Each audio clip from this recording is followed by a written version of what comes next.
Games are a way to escape reality and explore our mind and endless creativity. Good day everyone, I am Jose Mariti Sanggalang from Class 001 presenting the basic and intricacies of video game modding.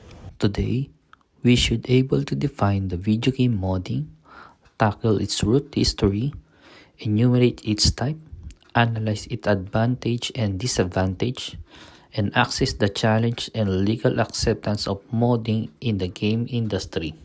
To start with, let us define what video game modding is. Video game modding generally refers to alteration done by players to the features of video game to control how it looks like or function, often creating an entirely different gaming experience from the original version. To put it simple, modding came from the root of word mod, mode, a shortcut of modification which refers of act of changing something. The earliest mod create can be traced back to the earliest 1980s when Muse Software created Castle Wolfenstein, a classic game where player plays as American agent captured by Nazis. Shortly after the release of Castle Wolfenstein, a new version called Castle Smurfenstein, the first mod to ever known, created by Dead Smurf Software, took the internet by storm.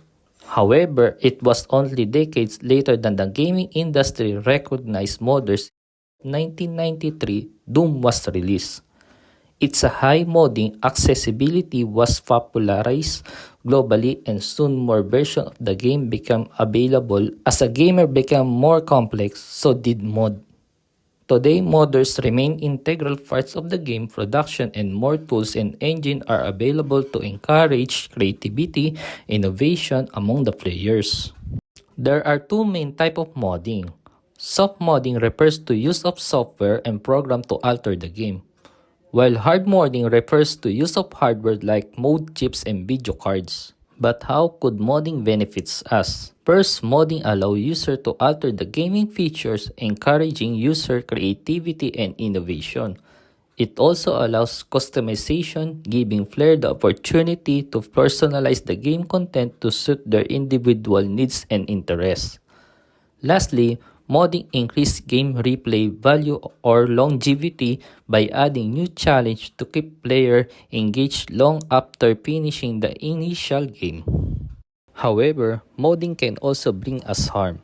Game modding increases the risk of being banned due to the strict modding policy implemented by some modding platforms.